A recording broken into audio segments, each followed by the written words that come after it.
बिस्मिल्लाहिर्रहमानिर्रहीम and students, ये inorganic chemistry का third chapter theories of chemical bonding, ये हम थोड़ा इसमें वैलेंस बॉन्ड थ्योरी की क्वांटम मैकेनिकल अप्रोच डिस्कस करेंगे। सबसे पहले हम देखते हैं कि केमिकल बॉन्ड क्या है, उसका कंसेप्ट जो है ये हम हाइड्रोजन मॉलिक्यूल की एग्जांपल लेकर देखेंगे।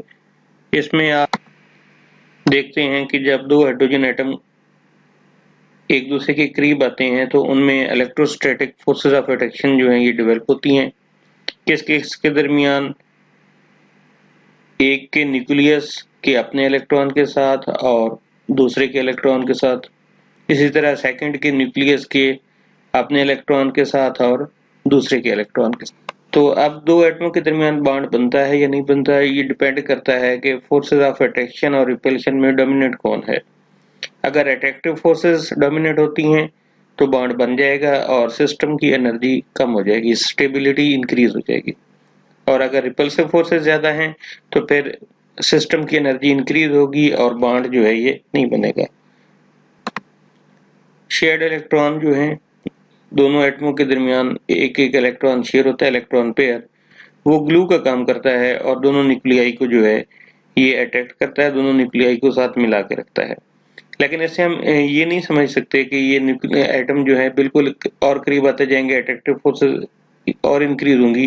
लेकिन आप ये ना समझें कि इनको बिल्कुल साथ मिला देना है, क्योंकि जब मजीद करीब लेंगे तो न्यूक्लियस प्लस और न्यूक्लियस प्लस ये दोनों एक दूसरे को, फिर भी दोनों न्यूक्लियाई जो है ये एक खास डिस्टेंस पर जो है ये अपने आप को रखते हैं ताकि उनके दरमियान फोर्सेस ऑफ अट्रैक्शन मैक्सिमाइज हो जाएं और फोर्सेस ऑफ रिपल्शन जो है वो मिनिमाइज हो जाएं। तो ये दोनों के दरमियान जो डिस्टेंस है ये कहलाता है ऑप्टिमम डिस्टेंस, जो है बॉन्ड लेंथ कहते हैं, या इसको हम इक्विलिब्रियम बॉन्ड डिस्टेंस भी कह सकते हैं। हाइड्रोजन के केस में ये बॉन्ड डिस्टेंस जो है ये 74 पिकोमीटर है और इस बॉन्ड लेंथ पर जो है सिस्टम की एनर्जी मिनिमम है और स्टेबिलिटी मैक्सिमम है। इस बात को हम एक ग्राफ के जरिए भी देख सकते हैं। इस ग्राफ में अलोंग एक्स एक्सिस हमने इंटर न्यूक्लियर डिस्टेंस लिया है, यहाँ पर 0 है और जब हम राइट साइड पर यूं जाते हैं तो ये इंक्रीज हो रहा है। अलोंग वाई एक्सिस जो है ये एनर्जी ऑफ द सिस्टम है। तो यहाँ पर इंटर न्यूक्लियर डिस्टेंस 0 मतलब दोनों न्यूक्लियाई हाइड्रोजन एटम के दोनों न्यूक्लियाई जो हैं दोनों एटमों के वो बिल्कुल साथ साथ मिल चुके हैं। और यहाँ पर इंफिनिटी है, यानी कि इतना डिस्टेंस है कि हाइड्रोजन एटम एक दूसरे को फील नहीं कर रहे। इन्फिनिटी डिस्टेंस पर एनर्जी सिस्टम की 0 है। जब हम इधर आ रहे हैं तो हम डिस्कस कर रहे हैं अट्रैक्शन की, इनके बॉन्ड बनने की। तो एक खास डिस्टेंस के बाद जब एटम इतने करीब हो जाते हैं तो ये एक दूसरे को फील करते हैं, अट्रैक्ट करते हैं, अट्रैक्टिव फोर्सेस डोमिनेट होती हैं और इसका रिजल्ट ये निकलता है कि सिस्टम की एनर्जी कम हो रही है, और करीब आएंगे और कम हो जाएगी और कम हो जाएगी। और जब हम इस पॉइंट पर पहुंचेंगे तो उस वक्त हमने जो टर्म पहले पढ़ी है ऑप्टिमम डिस्टेंस, यानी कि कंप्रोमाइज बॉन्ड डिस्टेंस आ जाएगा, बॉन्ड लेंथ आ जाएगी। यहाँ पर सिस्टम कितनी एनर्जी जो है ये रिलीज कर चुका है, 74 पिकोमीटर के डिस्टेंस पर जो है ये सिस्टम जो एनर्जी बॉन्ड एनर्जी रिलीज कर चुका है 436 किलो जूल पर मोल एनर्जी रिलीज हो चुकी है। यहाँ पे थोड़ा आप करेक्शन कर लीजिएगा। लेकिन अगर हम इससे फर्दर लेफ्ट साइड पर जाते हैं, यानी कि एटमों को और करीब करते हैं, तो फिर वही बात है, न्यूक्लियस की रिपल्शन डोमिनेट होना शुरू हो जाती है over the attractive forces between the nucleus and electrons. तो इस वजह से सिस्टम की एनर्जी जो है बजाय मजीद कम होने के ऊपर जा रही है, इंक्रीज हो रही है। तो ये वो डिस्टेंस है जहां पर सिस्टम मिनिमम एनर्जी पर मैक्सिमम स्टेबिलिटी की तरफ है। ये पोटेंशियल एनर्जी प्रोफाइल हमने जो देखी है, इसमें हमने एक दफा फिर बता दूं कि अलोंग एक्स एक्सिस हमने जो है ये इंटर न्यूक्लियर डिस्टेंस लिया है और अलोंग वाई एक्सिस जो है ये हमने potential energy of the system ली है। इसको जो है आप एक और तरह से भी देख सकते हैं। यहाँ पर इस दूसरी फिगर में उसी बात को यहाँ पे शो किया गया है कि ये देखें, ये दोनों न्यूक्लियाई दोनों एटमों के दूर हैं, आप थोड़ा और करीब आ गए और यहाँ पर इलेक्ट्रॉन शेयरिंग भी हो चुकी है। ये इससे मजीद अगर आप इधर जाएंगे तो फिर ये आप देखें लाइन बजाय नीचे जाने के ऊपर जा रही है। तो यहाँ पर जो है यहाँ से एनर्जी 0 है, ये कम हो रही है 436 किलो जूल पर mole minus mean energy release हो चुकी है और उसके बाद यहाँ से आगे फर्दर जो है एनर्जी इंक्रीज होने शुरू होगी। तो इस वक्त ये जो डिस्टेंस है यहाँ से लेकर यहाँ तक का डिस्टेंस ये 74 पिकोमीटर है, जिसको हम बॉन्ड लेंथ हाइड्रोजन मॉलिक्यूल कहते हैं। कोवलेंट बॉन्ड बनता है तो वैलेंस बॉन्ड थ्योरी के मुताबिक क्या होता है कि जब दोनों न्यूक्लियाई अप्रोच करते हैं उनके एटॉमिक ऑर्बिटल ओवरलैप करते हैं। ओवरलैप आपने पढ़ा हुआ है कि लीनियर भी हो सकता है और पैरेलल भी हो सकता है, और अमाउंट ऑफ ओवरलैप जितनी ज्यादा होती है एनर्जी सिस्टम की उतनी कम होती है। इंटरेक्शन अट्रैक्शन मैक्सिमम होता है और स्टेबिलिटी मैक्सिमम होती है और एनर्जी जो है ये मिनिमम होती है। तो किसी खास डिस्टेंस पर एनर्जी जो है ये उसकी मिनिमम होती है, जिसको हम bond distance equilibrium bond distance या बॉन्ड लेंथ कहते हैं, और मिनिमम एनर्जी का ताल्लुक जो है ये हमने देखा उस बॉन्ड लेंथ के साथ है। और जब दो एटम जो है मजीद करीब आप लाएंगे तो उनके न्यूक्लियाई एक दूसरे को रिपेल करना शुरू कर देंगे और सिस्टम की एनर्जी जो है ये इंक्रीज होना शुरू हो जाएगी, यानी कि बॉन्ड नहीं बन सकेगा। तो इस बात को है कि जब बॉन्डिंग डिस्टेंस पर अट्रैक्टिव फोर्सेस जो हैं न्यूक्लियस और इलेक्ट्रॉन की जो है ये बैलेंस हो चुकी हैं किसके जरिए, रिपल्सिव फोर्सेस न्यूक्लियस की। तो इसका मतलब उन्होंने अट्रैक्टिव फोर्सेस डोमिनेट हो चुकी हैं रिपल्सिव फोर्सेस पर at the bond distance. Theories of chemical bonding में हम वैलेंस बॉन्ड थ्योरी को देख रहे हैं क्वांटम मैकेनिकल ट्रीटमेंट के जरिए। तो इस थ्योरी को एल पॉलिंग ने दिया और इसके मेन पोस्टुलेट जो है ये बुक में आपके 4 दिए हुए हैं। इसमें पहला पोस्टुलेट है कि एटम्स जो है ये अपनी इंडिविजुअलिटी जो है ये मेंटेन रखते हैं। ये मोलेकुलर ऑर्बिटल थ्योरी में हम आगे देखेंगे कि वहां पर जब एटॉमिक ऑर्बिटल ओवरलैप कर जाते हैं, मोलेकुलर ऑर्बिटल बनते हैं, तो एटॉमिक ऑर्बिटल अपनी आइडेंटिटी लूज कर जाते हैं, लेकिन वैलेंस बॉन्ड थ्योरी में ये एटॉमिक ऑर्बिटल अपनी आइडेंटिटी मेंटेन रखते हैं। दूसरा पॉइंट है कि बॉन्ड बनता है जब वैलेंस शेल के इलेक्ट्रॉन इंटरैक्ट करते हैं और इसमें सिर्फ वैलेंस शेल के ऑर्बिटल ओवरलैप करते हैं। वैलेंस शेल के इलेक्ट्रॉन्स का इंटरैक्शन होता है, इनर एटॉमिक ऑर्बिटल इसमें बिल्कुल डिस्टर्ब नहीं होते। तीसरा पॉइंट है कि जब एटॉमिक एटम्स जो हैं बॉन्ड बनाते हैं तो वैलेंस शेल के इलेक्ट्रॉन्स जो हैं ये अपनी आइडेंटिटी लूज करते हैं, ओवरलैपिंग होती है, लेकिन इनर इलेक्ट्रॉन्स के साथ कोई चक्कर नहीं होता। और आखिरी बात इसमें है कि बॉन्ड की स्टेबिलिटी किस वजह से है। तो स्टेबिलिटी जो है बॉन्ड की ये किस हकीकत में है कि इलेक्ट्रॉन जो बॉन्ड बनाते हैं वो एक्सचेंज हो जाते हैं बिटवीन देम, यानी कि एक एटम का इलेक्ट्रॉन दूसरे को और दूसरा न्यूक्लियस को अट्रैक्ट करता है और दूसरा इलेक्ट्रॉन पहले वाले के न्यूक्लियस को अट्रैक्ट करता है। तो इस वजह से मोर अट्रैक्शन होती है और सिस्टम जो है ये ज्यादा स्टेबल हो जाता है। तो इलेक्ट्रॉन का वेव फंक्शन ये फिजिकल केमिस्ट्री में यहाँ पर ये हम देखेंगे कि फिजिकल केमिस्ट्री में इलेक्ट्रॉन्स का वेव फंक्शन जो है साई 1s और 2s के लिए कैसे रिप्रेजेंट कर सकते हैं। Theorems of valence bond theory में ये क्वांटम मैकेनिक्स के हैं कि अगर एक एटम का पहले एटम का मिसाल है वेव फंक्शन, इसको हम साई ए से रिप्रेजेंट करते हैं, दूसरे को हम साई बी से रिप्रेजेंट करते हैं, और ये दोनों एटम जो है ये आइसोलेटेड हैं, अभी एक दूसरे के करीब नहीं आए। तो फिर इनकी पहले की एनर्जी फॉर एग्जांपल ई ए है, दूसरे की ई बी है, तो टोटल वेव फंक्शन साई को हम लिख सकते हैं साई ए साई बी, और एनर्जी टोटल की मिलाकर जो है ये ई ए प्लस माइनस 1 ई बी लिख सकते हैं। दूसरा ये है कि अगर वेव फंक्शन की तादाद ज्यादा है, साई 1 है, साई 2 है, साई 3, ये पॉसिबल वेव फंक्शन हैं, तो जो एक्चुअल वेव फंक्शन होगा साई, उसको हम क्या कर सकते हैं, उसको हम हासिल कर सकते हैं लीनियर कॉम्बिनेशन के जरिए इन तमाम वेव फंक्शन की।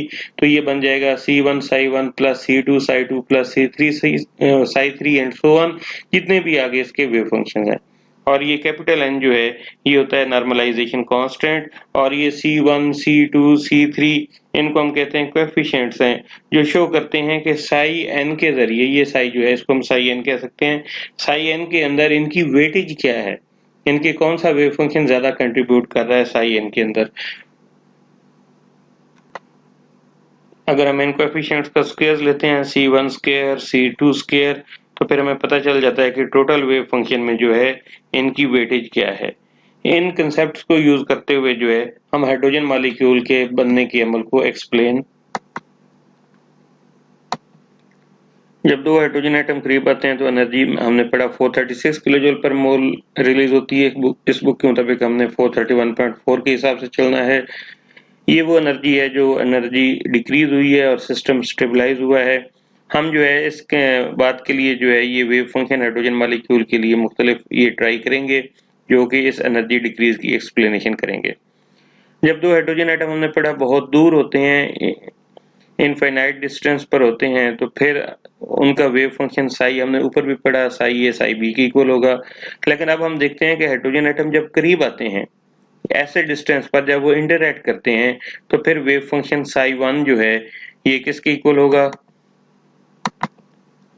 साई वन, साई ए वन, साई बी टू। अब इसमें एक बड़ी अहम चीज है कि एटम ए का 1 इलेक्ट्रॉन पहले एटम का, ये ए पहले एटम, 2 इलेक्ट्रॉन दूसरे एटम का, बी दूसरे एटम। इसमें हमने ये कहा कि हर न्यूक्लियस अपने ही इलेक्ट्रॉन को अट्रैक्ट करता है। इनके ए एटम इलेक्ट्रॉन नंबर 1 को अट्रैक्ट करता है और बी एटम इलेक्ट्रॉन नंबर 2 को। इसका मतलब है ये वेव फंक्शन जो हमने फिगर 3.3, ये फिगर समझने वाली है, बहुत जबरदस्त फिगर है। इसको हम बार बार देखेंगे कि ये वेव फंक्शन साई जो है, जो इक्वेशन नंबर 5 में है, ये फिगर 3.3 को एक्सप्लेन कर सकता है या नहीं कर सकता। ये साई वन जो है ये हमारा फर्स्ट ट्रायल वेव फंक्शन कहलाता है और ये कॉम्बिनेशन है जो हमने देखी है इक्वेशन नंबर 5 में, जब दो एटम एक दूसरे के करीब आ चुके हैं तो इसमें हम सिस्टम की एनर्जी कैलकुलेट कर सकते हैं अगर हमें पता हो कि दोनों न्यूक्लियस के दरमियान यानी कि ए और बी के दरमियान जो है यहाँ पर ये डिस्टेंस कितना है, जिसको हम आर ए भी कह सकते हैं। श्रोडिंगर वेव इक्वेशन को यूज करते हुए हम सिस्टम की एनर्जी कैलकुलेट कर सकते हैं। इंटीग्रेशन साइन है Sai H psi d tau over psi square डीटा। ये एक्चुअली श्रोडिंगर वेव इक्वेशन की जो है ये 4 फॉर्म्स हैं, उनमें से हम ये फॉर्म देखते हैं जिसमें हम साई की वैल्यू पुट करके सिस्टम की एनर्जी कैलकुलेट कर सकते हैं। एच इसमें हैमिल्टोनियन ऑपरेटर है और हैमिल्टोनियन ऑपरेटर ये भी आपने ये फिजिकल केमिस्ट्री में पढ़ा होगा कि ये इसके अंदर डेल स्क्वायर लैप्लासियन ऑपरेटर जो है ये इस्तेमाल होता है। ये श्रोडिंगर वेव इक्वेशन की डेरिवेटिव में पढ़ा आपने। डीटा ये volume of the electronic cloud है और साई वन ये वेव फंक्शन है जिसके जरिए हमने जो है ये इक्वेशन 5 में देखा, जिसमें दोनों एटम जब करीब है लेकिन उन्होंने अपने इलेक्ट्रॉन्स को एक्सचेंज नहीं किया, हर ने अपने ही इलेक्ट्रॉन को अट्रैक्ट किया, यानी कि इलेक्ट्रॉन 1 न्यूक्लियस ए के रिलेटेड है और इलेक्ट्रॉन 2 न्यूक्लियस बी के रिलेटेड है। अगर हम इक्वेशन 5 की ये वैल्यू साई वन की वैल्यू इक्वेशन 6 में पुट करें तो फिर हमारे पास एनर्जी का फार्मूला बनेगा साई, ये इंटीग्रेशन साइन इंटीग्रेट करेंगे, यहाँ पर साई की जगह अब हम क्या लिखेंगे? साई वन लिखेंगे। ये साई है, साई की जगह हमने साई वन लिखा, तो ये psi one h psi one d tau over psi one square d tau, क्योंकि साई वन किसके इक्वल है? साई ए वन साई बी टू।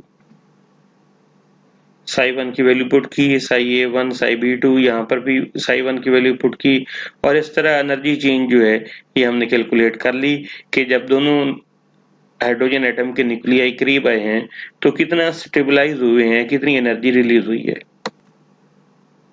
यहाँ पर इलेक्ट्रॉन्स 1 और 2 को एक्सचेंज नहीं होने दिया। हमने ये देखा कि जब इन्फिनिटी डिस्टेंस पर हैं तो उनकी एनर्जी हमने बाय कन्वेंशन 0 लेते हैं, जब ये करीब आते हैं तो अट्रैक्शन होती है और एनर्जी कम हुई है, ये मिनिमम एनर्जी है, इसके बाद फिर मैक्सिमम की तरफ जा रहे हैं। ये ऊपर वाला जो ग्राफ है ये तो जस्ट फोर्सेज ऑफ रिपल्शन को शो कर रहा है। ये ग्राफ 5 जो है ये फोर्सेज ऑफ रिपल्शन को शो कर रहा है, ये जब डोमिनेट होती हैं यानी कि कोई बॉन्ड नहीं बनता। ये ग्राफ 5 है, ये 1 है, ये ग्राफ 2, 3 और नीचे ग्राफ 4 है। तो इसमें हम इसको अगले पेज पर जरा इसको डिटेल से देखेंगे, लेकिन फिलहाल हम सिर्फ ये देखते हैं कि जब हमने इलेक्ट्रॉन को एक्सचेंज नहीं होने दिया तो आप देखें थोड़ी सी एनर्जी यहाँ लग रही है कि ये कम हुई है। कितनी कम हुई है? एनर्जी रिलीज जो साई वन की हुई है ये जस्ट 25.2 किलो जूल पर मोल हुई है। अब आप देखें कि ये इक्विलिब्रियम इंटर न्यूक्लियर डिस्टेंस जिसको हम आर नॉट कहते हैं, जब बॉन्ड बनता है उस वक्त मिनिमम एनर्जी होती है और हमने जो सिंपल एक अप्रोक्सीमेशन रखी है कि ए एटम के पास पहला इलेक्ट्रॉन, बी एटम के पास दूसरा इलेक्ट्रॉन, कोई एक्सचेंज नहीं, तो जाहिर बात है फोर्सेस ऑफ अट्रैक्शन भी कम ही होंगी, क्योंकि एक इलेक्ट्रॉन को सिर्फ उसी का न्यूक्लियस अट्रैक्ट कर रहा है। तो ये जस्ट 25.2 किलो जूल पर मोल एनर्जी रिलीज हो रही है, और ये एक्सपेरिमेंटल वैल्यू से आप देख सकते हैं कि कहीं ज्यादा कम है। ये देखें, ये 25.2 किलो जूल पर मोल एनर्जी रिलीज हो रहा है। हम मुख्तलिफ ये अप्रोक्सीमेशंस लगाते जाएंगे और एंड पर हम देखते हैं कि एक्सपेरिमेंटल जो वैल्यू है 431.4 किलो जूल पर मोल, वो कौन से वेव फंक्शन के जरिए हम हासिल कर सकते हैं, कौन सा वेव फंक्शन इस एनर्जी रिलीज को एक्सप्लेन कर सकता है। तो अभी हमने जो वेव फंक्शन एक पहला फर्स्ट ट्रायल वेव फंक्शन बनाया है, फर्स्ट ट्रायल वेव फंक्शन सिर्फ 25.2 किलो जूल पर मोल एनर्जी रिलीज कर रहा है। ये इसके मुकाबले में बहुत ही कम है। इसका मतलब है हमने कुछ जरूरत से ज्यादा ही सिंपलिसिटी से काम किया है, हमने कोई और इसमें इंटरेक्शन ज़हन में नहीं रखे। ज़ाहिर बात है, जब हम इतनी सिंपलिसिटी से काम लेंगे, बाकी सारी चीजें इग्नोर करेंगे, तो रिजल्ट भी वैसे ही आएगा। ये आप देखें कि ये एक्सपेरिमेंटल से हम 25.2 किलो जूल पर मोल माइनस करें तो 405.9 किलो जूल मोर एनर्जी की जो डिक्रीज है, अभी हम इसको एक्सप्लेन नहीं कर सकते। ये आप ऐसे ही समझ लें जैसे कम मेहनत करेंगे तो फिर कामयाबी से हम बहुत दूर रहेंगे। अब हम इसमें इम्प्रूवमेंट्स की कोशिश करते हैं। इसमें फर्स्ट इम्प्रूवमेंट को हम देखते हैं पहले कि हम मजीद कौन सी इसमें बेहतरी ला सकते हैं। हाइजेनबर्ग का अनसर्टेनिटी प्रिंसिपल कहता है कि हम किसी सिस्टम के अंदर इलेक्ट्रॉन को जो है एग्जैक्टली लोकेट नहीं कर सकते। यानी कि हम ये नहीं कह सकते जी न्यूक्लियस ए के गिर्द इलेक्ट्रॉन 1 है, न्यूक्लियस बी के गिर्द इलेक्ट्रॉन 2 हमेशा वो नहीं है। इसका मतलब है कि इलेक्ट्रॉनों की एक्सचेंज पॉसिबल है। तो इसके लिए हमें एक नया फंक्शन psi2 बनाना पड़ेगा, जिसमें हम कहते हैं psi-a2, मतलब कि न्यूक्लियस ए के साथ दूसरा इलेक्ट्रॉन हो सकता है और psi-b1 न्यूक्लियस बी के साथ फर्स्ट इलेक्ट्रॉन। ये इलेक्ट्रॉनों की एक्सचेंज होगी। तो हम इसको कहते हैं कि हमने इसमें ये नई इंप्रूवमेंट लगाई है कि इलेक्ट्रॉन एक्सचेंज कर सकते हैं। एक्चुअली इलेक्ट्रॉनों की एक्सचेंज होगी या नहीं होगी, दोनों का इक्वल चांस है। लिहाजा हम ओवरऑल कहते हैं कि जो साई होगा वो C1 psi1 जिसमें इलेक्ट्रॉनों की एक्सचेंज नहीं हुई, और C2 psi2 जिसमें इलेक्ट्रॉनों की एक्सचेंज हुई है। तो C1 कोएफिशिएंट है, तो psi1 की हमने ये वैल्यू पुट की। ये शो कर रहा है कि there is no exchange of electron, और यहाँ पर शो कर रहा है कि इलेक्ट्रॉन की एक्सचेंज हो रही है। हमने कहा कि एक्सचेंज होना और ना होना इक्वली पॉसिबल हैं, लिहाजा जो C1 है और C2 है उनका स्क्वायर इक्वल होना चाहिए, तो हम स्क्वायर रूट लेंगे। ये हमने पहले पढ़ा है ना कि कोएफिशिएंट्स का स्क्वायर जो है ये वेटेज के बारे में बताता है कि किसी वेव फंक्शन की ओरिजिनल वेव फंक्शन के अंदर क्या वेटेज है। तो C1 square is equal to C2 square होगा। C1 जो है ये प्लस माइनस C2, तो ये इसको हम साइन प्लस लिखेंगे जब यहाँ पर साइन प्लस होगा, और माइनस लिखेंगे जब यहाँ पर साइन माइनस होगा। ये फर्स्ट वेव फंक्शन है जिसमें एक्सचेंज ऑफ इलेक्ट्रॉन नहीं है, और ये दूसरा वेव फंक्शन है जिसमें एक्सचेंज ऑफ इलेक्ट्रॉन है। इसमें साई प्लस जो है ये सिमेट्रिक कॉम्बिनेशन को शो करता है, जिसमें हमने कोई चेंज ऑफ साइन नहीं लिया एक्सचेंज ऑफ इलेक्ट्रॉन का, और साई नेगेटिव जो है ये एसिमेट्रिक को शो करता है। तो एसिमेट्रिक यहाँ पर हम नहीं डिस्कस करेंगे, जैसे बिल्कुल ऐसे ही जैसे मोलेकुलर ऑर्बिटल थ्योरी बाद में आपने इंटर में भी देखा कि उसमें बॉन्डिंग एंटी बॉन्डिंग दोनों ऑर्बिटल्स बनते हैं। तो यहाँ पर हम सिमेट्रिक की तरफ जाएंगे जो बॉन्ड बनने को फेवर कर रहा है। तो अब हम ये साई प्लस की वैल्यू जो है, जो हमने पहले इक्वेशन पिछले दिखी थी इक्वेशन 6 से, E is equal to psi H psi d tau over psi square d tau equation 6 से, तो हम ये वैल्यू जो है ये इक्वेशन 6 में अगर पुट करें तो फिर इक्वेशन 6 किस फॉर्म में बनेगी। वैल्यूज पुट करेंगे तो ये आप देखें, ये साई एच, साई का मतलब क्या है, ये टोटल जो है ये सिमेट्रिक वेव फंक्शन जो है जिसको हमने इक्वेशन नंबर 11 में देखा। तो ये Sai H psi d tau over psi square डीटा, ये इक्वेशन 13 बनी, और इसको हम रिप्रेजेंट कर सकते हैं कर्व 2 में। तो कर्व 2 जरा देखते हैं। लो जी, कर्व 2 जो है ये देखें आप कि कर्व 2 जिसमें हमने इलेक्ट्रॉन एक्सचेंज का कंसेप्ट यूज किया है, तो इसने 302.4 किलो जूल पर मोल एनर्जी हमारे पास जो है ये आई है। कितनी एनर्जी रिलीज होगी आप देखें, ये 25.2 किलो जूल पर मोल से काफी बेहतर रिजल्ट है। तो अगर हम देखें कितनी इंप्रूवमेंट हुई है तो 302.4 में से हम 25.2 यानी कि इतने एनर्जी गैप का जो है ये उसने मजीद जो है ये इसको इम्प्रूव किया है by using the concept of exchange of the electrons. तो इसको अगर हम माइनस करें तो 302.4 में से 25.2 माइनस करें 277.2 किलो जूल पर मोल की इंप्रूवमेंट हुई है। तो ये कंसेप्ट काफी बेहतर लगा है। अगर हम एसिमेट्रिक वेव फंक्शन की बात करते हैं, साई नेगेटिव की बात करते हैं, तो जो इक्वेशन 2 में है तो हमने ये कहा कि ये तो वो एंटी बॉन्डिंग मोलेकुलर ऑर्बिटल का सेम कंसेप्ट है जैसे मोलेकुलर ऑर्बिटल थ्योरी में है कि ये बॉन्ड बनने को अपोज करेंगे, यानी कि सिस्टम को स्टेबिलिटी की तरफ नहीं ले जाएंगे बल्कि अनस्टेबल कर देंगे। तो ये कर्व 5 को जो है ये शो करता है। कर्व 5 में क्या था? कर्व 5 में था कि ये सब भाग जाएं जी, दोनों एटम दूर दूर हो जाएं। क्यों? एनर्जी बजाय कम होने के ज्यादा हो रही है, अनस्टेबल हो गया। तो ये एसिमेट्रिक जो है इसको हम कर्व, तो ये एसिमेट्रिक वेव फंक्शन या एंटीसिमेट्रिक वेव फंक्शन, इसमें इलेक्ट्रॉन्स अपोजिट स्पिन के साथ शेयर नहीं होते। अपोजिट स्पिन होंगे तो स्टेबिलिटी होगी, तो ये सेम स्पिन मतलब पैरेलल स्पिन के साथ जब शेयर होंगे तो फिर ऐसी शेयरिंग पॉसिबल ही नहीं है क्योंकि सिस्टम अनस्टेबल हो जाता है due to repulsion of electron. यहाँ तक आप देखें, समराइज किया जाए तो अभी तक हमने जो है ये सेकेंड ट्रायल वेव फंक्शन देखा है और फर्स्ट इंप्रूवमेंट देखी है। अब हम सेकेंड इंप्रूवमेंट की बात करेंगे।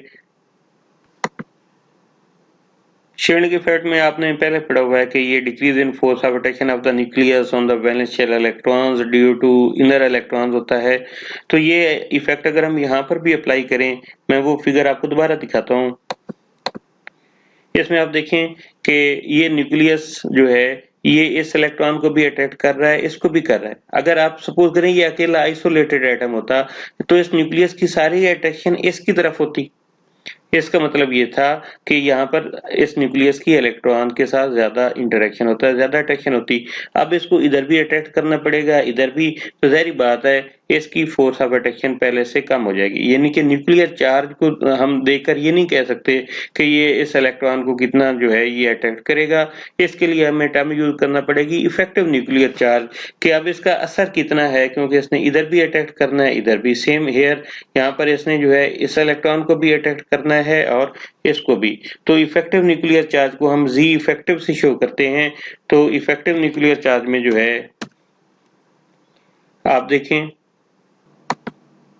ये कि जब हमने जी इफेक्टिव का कंसेप्ट शील्डिंग इफेक्ट यूज किया है, तो अब ये ध्यान में रखें पिछले सारे फैक्टर मिलाकर हम बता रहे हैं ओवरऑल कि आप 339.4 किलो जूल पर मोल एनर्जी डिक्रीज को हम जस्टिफाई कर सकते हैं, जो है ये फर्स्ट इंप्रूवमेंट जो कि सेकंड ट्रायल फंक्शन की 302.4 थी, उससे मजीद 37 किलो जूल पर मोल एनर्जी जो है डिक्रीज की हमने जस्टिफिकेशन ली है, इंप्रूवमेंट लाए हैं। लिहाजा शील्डिंग इफेक्ट को भी हम इग्नोर नहीं कर सकते, ये कंसिडरेबल पैरामीटर है, अच्छा खासा इसका भी असर है। कितना है? 37 किलो जूल पर मोल फॉर द हाइड्रोजन मॉलिक्यूल। तो अभी तक हम देखें कि पहले हमने कम एनर्जी डिक्रीज को एक्सप्लेन किया, फिर ज्यादा को, और हम इस तरह इंप्रूवमेंट करते करते सेकंड इंप्रूवमेंट और थर्ड ट्रायल वेव फंक्शन के जरिए 339.4 किलो जूल पर पहुंच चुके हैं। तो ये ग्राफ में तो यहाँ पर नहीं लिखा हुआ, तो मैंने वैसे ही लिख दिया है दरमियान में कि 339.4 किलो जूल पर मोल एनर्जी की कमी हुई है ड्यू टू शील्डिंग इफेक्ट। तो इसमें इंप्रूवमेंट जो है ये देखें, जिसमें कोई एक्सचेंज ऑफ इलेक्ट्रॉन नहीं थी, जब एक्सचेंज ऑफ इलेक्ट्रॉन हुआ हम मजीद इतना नीचे आ गए, और जब हमने शील्डिंग इफेक्ट भी ज़हन में रखा तो हम मजीद इतना नीचे आ गए।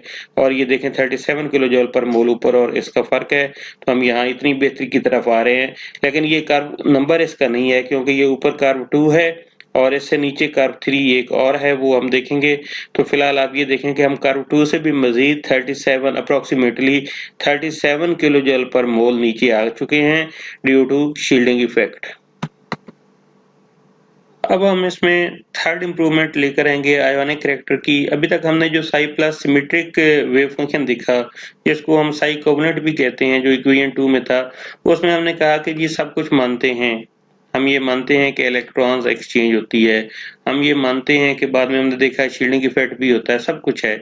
लेकिन अभी हमने ये नहीं कहा कि क्या ये भी हो सकता है कि कोवलेंट बॉन्ड में कुछ आयनिक कैरेक्टर पैदा हो जाए। मतलब क्या है कि इस वेव फंक्शन साई 3 को आप देखें कि एटम ए के पास पहला इलेक्ट्रॉन भी है और एटम ए के पास दूसरा भी है, दोनों इलेक्ट्रॉन एक एटम के पास आ गए। या ये वेव फंक्शन psi4 देखें, इसमें आप देखेंगे कि psi4 में बी के पास दोनों इलेक्ट्रॉन आ गए।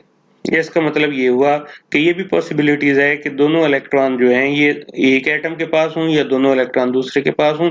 अगर ये फैक्टर कम होगा तो ओवरऑल साई आयोनिक, जिसमें ये हम एक तरह से आयोनिक करैक्टर को डिस्कस कर रहे हैं, जिसमें दोनों इलेक्ट्रॉन एक न्यूक्लियस की तरफ अट्रैक्ट हो रहे हैं, तो फिर जो है ये आयोनिक करैक्टर इन दोनों को हम ऐड अप करेंगे तो psi-A1 psi-A2 plus psi-B1 psi-B2, तो ये आयोनिक करैक्टर है और इसके जरिए भी हम एनर्जी डिफरेंस को आगे जस्टिफाई कर सकते हैं। तो अब हम जो वेव फंक्शन बनाने लगे हैं साई, उसमें हम सारी बातें लिखेंगे, साई कोवेलेंट भी लिखेंगे जिसमें एक्सचेंज ऑफ इलेक्ट्रॉन भी लिखी हुई है, plus lambda Sai ionic. Lambda जो है ये इक्वेशन जो है ये हमारे पास 17 है, इसमें लैम्डा मिक्सिंग कोएफिशिएंट को शो कर रहा है। ये हमें बताएगा कि ये आयोनिक करैक्टर कितना वेटेज रखता है कोवेलेंट के साथ टोटल वेव फंक्शन बनाने में। तो ये फोर्थ ट्रायल वेव फंक्शन है और हम जो है ये साई की वैल्यू, लैम्डा की वैल्यू जो है ये कैलकुलेट कर सकते हैं डिफरेंट वैल्यूज पुट करके कि जिसमें minimum energy lowest possible energy आए, तो ये अबाउट वैल्यू आती है 0.17। तो अब आप देखें कि इसमें हमने ओवरऑल वेव फंक्शन जो है इसमें हमने इक्वेशन 10 का कंसेप्ट भी यूज किया है और इक्वेशन 14 का भी, जिसमें इलेक्ट्रॉन एक्सचेंज भी है, शील्डिंग इफेक्ट भी होगा और साथ जो है ये क्या है आयोनिक करैक्टर का कंसेप्ट भी यूज हो गया। तो अब हम देखते हैं कि ये सारा कुछ अगर हम ज़हन में रखें तो ये कर्व कौन सा है, 3 है जो फिगर 3.3 में है, ये कितनी इंप्रूवमेंट बता रहा है। कर्व 3 ये बता रहा है 362.4, तो पहले हम 339.4 पर आए हैं, तो अबाउट 27-28 के करीब मजीद इसमें इंप्रूवमेंट हो गई है। थोड़ी सी जाहिर बात है हाइड्रोजन नॉन पोलर बॉन्ड है तो इसमें आयोनिक करैक्टर तो बहुत ही कम होने के चांसेस हैं, लेकिन आप देख लें जीरो नहीं है, चांसेस हैं। इस वजह से ये इंप्रूवमेंट फर्दर आ चुकी है 362.4, लेकिन अभी भी मंजिल पे हम पहुंचे नहीं है, 431.4 पर हम पहुंचे नहीं है। तो और भी इतनी बातें अल्लाह की, आप देखें एक हाइड्रोजन का जो सबसे सिंपल मॉलिक्यूल है एक एक इलेक्ट्रॉन शेयरिंग का, उसमें कितनी कॉम्प्लिकेशंस छुपी हुई हैं। कभी भी हम पूरी एनर्जी 431.4 किलो जूल पर मोल एनर्जी डिक्रीज को एक्सप्लेन करने के काबिल नहीं हुए। वैलेंस बॉन्ड मेथड को हम ट्रायल इलेक्ट्रॉन मेथड भी कहते हैं क्योंकि हमने इसमें मुख्तलिफ ट्रायल फंक्शन जो हैं ये बनाए हैं, ट्रायल वेव फंक्शंस, ताकि हम लोअरिंग ऑफ पोटेंशियल एनर्जी को एक्सप्लेन कर सकें। तो ट्रायल वेव फंक्शन जो है वो तमाम इक्वेशंस हैं जो हमने बनाई हैं जिससे हमें पता चल सके किस मकसद के लिए बनाई हैं कि मुख्तलिफ वेव फंक्शन बनाएं, और ये वेव फंक्शन कहलाते हैं ट्रायल वेव फंक्शन, जो कहते हैं कि जी अब इतनी एनर्जी कम हो रही है, जिसके लिए हम कैलकुलेट कर सकते हैं ना कितनी एनर्जी डिक्रीज हुई है, इतनी डिक्रीज हुई है, इतनी डिक्रीज हुई है। लेकिन अभी भी आप कहेंगे कि सर 431.4 किधर गया, तो इसके लिए इसका मतलब है हमें और wave function trial wave function बनाना पड़ेंगे जिसका हिसाब किताब हमारी सिलेबस में नहीं है। तो बाकी हम कहते हैं कि अच्छा और भी बातें हैं लेकिन हमने अभी पढ़ी नहीं है। अगर हम वो भी देखें तो फिर हम 431.4 किलो जूल पर मोल डिक्रीज इन एनर्जी पर आएंगे और उस वक्त जो बॉन्ड डिस्टेंस होगा 0.74 एंगस्ट्रॉम या 74 पिको मीटर होगा। तो ये फिगर जो है ये ग्राफ जो है ये आपने अच्छी तरह ध्यान में रखना है। इसमें आपको ग्राफ 1, 2, 3, 4 का पता होना चाहिए, ये किस इक्वेशन के जरिए आया है, ये किस इक्वेशन को एक्सप्लेन कर रहा है, ये किसको कर रहा है। ये ग्राफ 4 जो है ये चूंकि एक्सपेरिमेंटल है तो इसके साथ हम किसी इक्वेशन का रेफरेंस नहीं लेंगे। तो ये इन्फिनिटी डिस्टेंस था यहाँ पर, इस वजह से एटम आइसोलेटेड थे, तो यहाँ पर इन्फिनिटी डिस्टेंस पर एनर्जी जीरो होगी, पोटेंशियल एनर्जी। इससे कम जितनी भी होगी वो नेगेटिव होगी, इससे ज्यादा जितनी भी होगी वो पॉजिटिव होगी। Negative due two forces of attraction है और पॉजिटिव एनर्जी इंक्रीज हो रही है due two forces of repulsions. तो ये साहब हैं अजीम नाम एरविन श्रोडिंगर, और ये देखें इनका नाम भी बड़ा है, मेरे नाम से भी बड़ा है ये देखें, और इनका काम भी बड़ा है। काम तो खैर ये देखिए नोबेल प्राइज फिजिक्स में दिया गया और बाकी इनकी थोड़ी हिस्ट्री है, ये तो आपके बस जनरल नॉलेज के लिए है, लेकिन उम्मीद है कि अब आपको वैलेंस बांड थ्योरी की क्वांटम मैकेनिकल अप्रोच में कोई इशू बाकी नहीं रहेगा। फिर भी अगर कोई मसला हो तो आप मुझे व्हाट्सएप कर सकते हैं। मेहनत करते रहें। अल्लाह हाफिज।